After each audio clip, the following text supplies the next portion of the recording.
एफएन inter college के प्रांगण में आए हुए सभी आगंतुक सज्जनों एवं सभा में उपस्थित सभी भाइयों और बहनों, गणतंत्र दिवस की इस सर्व प्रखर बेला पर मैं आकांक्षा मिश्रा, कक्षा 11वीं की छात्रा, आप सभी को गणतंत्र दिवस की हार्दिक शुभकामनाएं देती हूँ।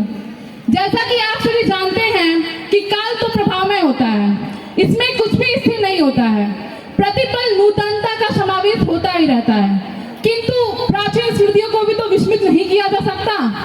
मुझे आज इतिहास की वो स्वर्णिम घटनाएं याद आ रही हैं जब हर भारतीय अपने हाथों में आजादी की मशाल लिए हुए हैं और उनके अधरों पर एक ही जयनाद की जय, इनकलाब जिंदाबाद, वंदे मातरम, और तभी गोलियों की आवाज गूंजते हुए आती है और सीने पे गोलियां खाते हुए लहूलुहान देशभक्त भूमि पर गिर पड़ते हैं, परंतु कोई आह नहीं, कोई पश्चाताप नहीं दिख रहा है, तो बस एक अलौकिक तेज और उस तेज में अटल विश्वास कि हमारा देश भारत एक दिन अवश्य स्वतंत्र होगा। और यह विश्वास 15 अगस्त 1947 को प्रतिफलित भी हुआ, क्योंकि यह देश महापुरुषों का है, यह देश गुणी विद्वानों का, यह देश साधुकों संतों का, यह देश वीर बलवानों का, यह देश वीर बलवानों का। गुणीजनों और महापुरुषों की उपस्थिति में हमारे देश की स्वतंत्रता तब तक अधूरी रहती जब तक यहाँ का संविधान न रचा जाए। अतः राष्ट्र निर्माताओं के आधुनिकता में 26 जनवरी सन 1950 को हमारे देश का अद्वितीय संविधान लागू किया गया। संविधान तो लागू हो गया था, परंतु यह बात अब भी हृदय में रखनी शेष थी कि भारत की गौरव गाथा बार बार दोहरानी है। प्यारा भारत देश हमारा, हम सब हिंदुस्तानी हैं, हम सब हिंदुस्तानी हैं। परंतु भारत के सामने अभी भी ऐसी विषम परिस्थितियां हैं जो मानव के सपनों को खंडित कर देती हैं। तब मन में बस यही भाव जानने लगता है कि सोचा था अपने देश को खुशियों से सजाएंगे, समता और सद्गुणों से भारत में बहारें लाएंगे। हाय हाय, ये आजादी के बाद क्या हो गया, कलाम के सपनों का भारत ना जाने कहां खो गया, ना जाने कहां खो गया। और इस खोते हुए भारत का सिर्फ एक कारण है कि क्या नीति अत्याचार बढ़ रहा, युग का अर्जुन मौन है, अपमानित द्रौपदी पक्ष में बोलने वाला कौन है, युग के अर्जुन गांडीवधारी गीता का प्रमाण है, अवगुणों के समक्ष झुकेंगे नहीं, हमें करना राष्ट्र सम्मान है, हमें करना राष्ट्र सम्मान है। परंतु एक वैचारिक बीमारी मुझे हमारे समाज में नजर आती है। कहा जाता है कि हम दुनिया के सबसे बड़े लोकतंत्र हैं, जहां हिंदू पैदा होते हैं, मुस्लिम, सिख और ईसाई भी पैदा होते हैं, लेकिन बदकिस्मती है कि इंसान पैदा नहीं होते। और मेरे विचारों में न हिंदू की जरूरत है, न मुसलमान की जरूरत है, राष्ट्र निर्माण के लिए केवल एक अच्छे इंसान की जरूरत है, केवल एक अच्छे इंसान की जरूरत है।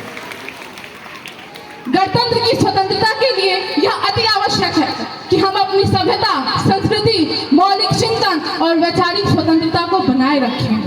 किंतु आज वर्तमान समय में ये चीजें देखने को कहाँ मिलती है। मैं उदाहरण के तौर पे एक पिता और बेटी को रखना चाहूंगी। एक पिता कड़ी परिश्रम करके, कड़ी मेहनत करके अपनी बेटी को पालता है, पोसता है, बड़ा करता है, पढ़ाता है, लिखाता है, और बाद में वो पिता अपनी बेटी का विवाह करता है और वो कल्पना करता है कि उसकी बेटी सुखी रहेगी, खुश रहेगी। किंतु हमारे समाज में जो दहेज नाम का लोभ है, वो उस बेटी को सुखी नहीं रहने देती है। दहेज के अभाव में वो बेटी ससुराल में जलाई जाती है, फांसी चढ़ाई जाती है। तब उस पिता का क्या भाव है, जनती जे चारल जैबू आग में दहेज के, पाप नहीं करती बेटी ससुरा में भेज के, पाप नहीं करती बेटी। और आज वर्तमान समय में ये देखकर मुझे लगता है कि मिली राजनीतिक स्वतंत्रता पर विचार परितंत्र है, पश्चात चिंतन चरित्र से कहाँ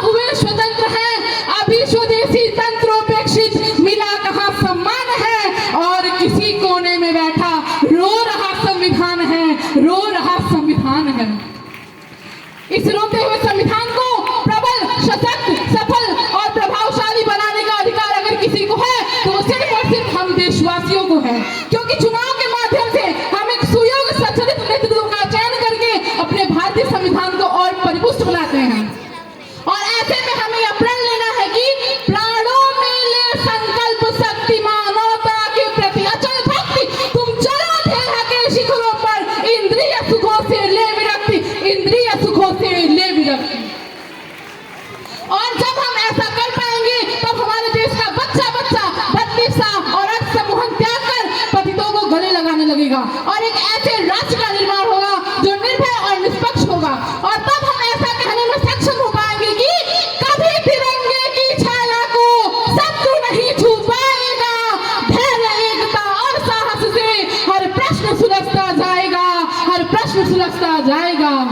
अंत में मैं अपने वाणी को विराम देते हुए आप सभी से यही अनुरोध करूंगी कि अपने भारतीय संविधान को दिल से अपनाएं और उसे चरम उत्कर्ष तक पहुंचाने का दृढ़ संकल्प लें और मन में बस यही भाव रखें कि इस देश की कीमत जब जब हमने पहचानी है, हमारे देश का बच्चा बच्चा बड़ा देश सैलानी है।